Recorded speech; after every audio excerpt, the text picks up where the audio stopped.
I have called for a right-handed power hitting bat for weeks now. And I understand that's why a lot of people are kind of tantalized with a guy like Eugenio Suarez, who is a right-handed hitting power bat third baseman. And, you asked the question about what does that do to move defensively? Is Bohm going to first with Harper to the outfield? Does that mean that Harper is a DH and you're putting Schwarber in the outfield and you say bleep defense? I don't necessarily know what that looks like. I'm not as high on Suarez as most, and the power is there undeniably. It's a 4 home run game for the guy earlier this year. Andrew, I know VG's big on Eugenio Suarez. He's huge on him. Hits the ball hard, pretty consistently, 50% hard hit percentage. Average exit velocity is 91 miles an hour.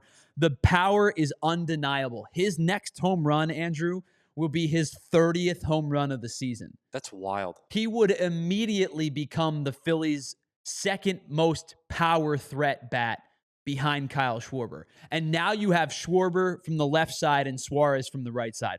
There is no question about it. This guy would provide instant pop for the Phillies offense. The only problem with that, bringing him in, is all the other moving parts that you'd have to figure out. A lot of moving parts. Like, where does Harper go? Do you put Schwarber back in the outfield? Where does Bohm go, or is Bohm a part of the trade?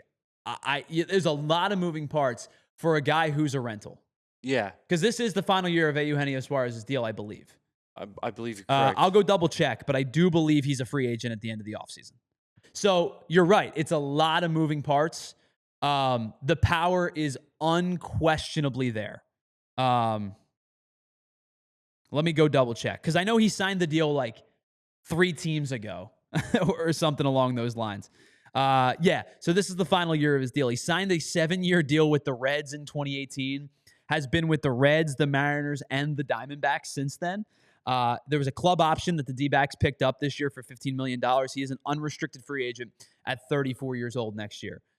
Suarez is the type of guy I'd be intrigued in for a low price, and I know the Diamondbacks aren't.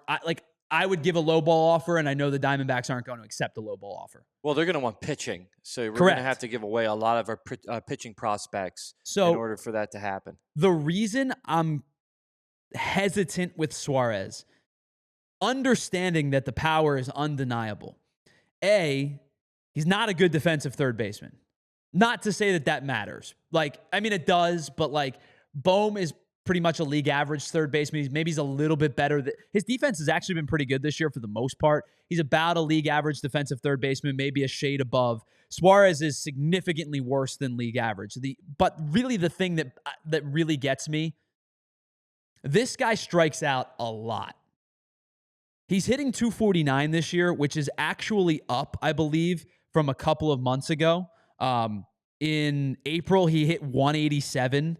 In May, he hit 262, so balanced it out a little bit. His June was way better, 315. But this year so far through July, he's hitting 184. When Suarez is at his peak, Suarez is an elite hitter. When Suarez is in his valleys, as Dorothy brings up, as another member of the Golden Girls is here, Suarez will drive you insane. He swings and misses a lot. He chases a lot. He strikes out a lot. So the good is unquestionable. Power's there, undeniable power. He would provide you instant pop in the middle of the lineup.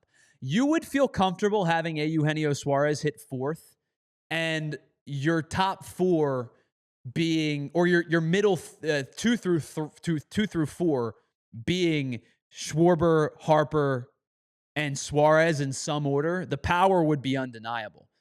But it's kind of a for me because of the strikeout rates. And I don't know. I think he would, in fact, drive me kind of crazy. Plus, the defense is bad. Yeah, with the strikeouts, Philadelphia as a whole would probably go nuts. Extreme pull hitter. Obviously, you've seen, he hits titanic home runs when he hits home runs.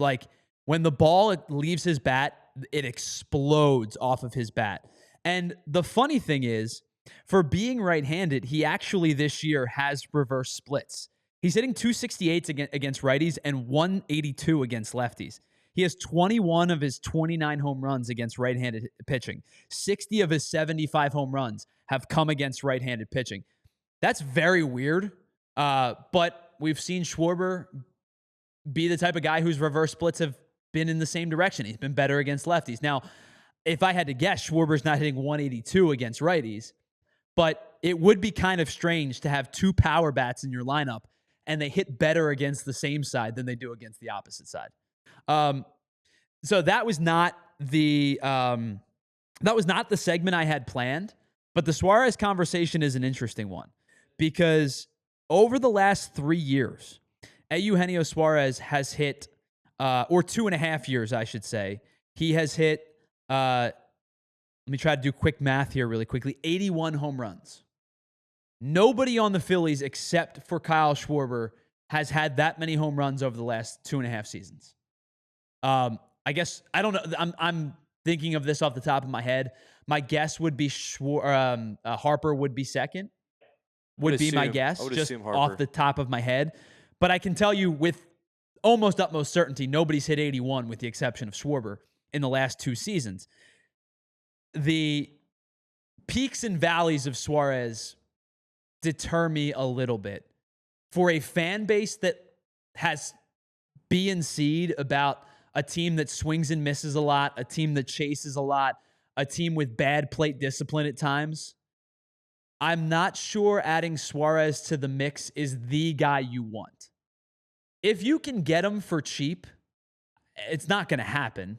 But if you can get him on your terms, I'm not going to say no to adding a power bat to the lineup.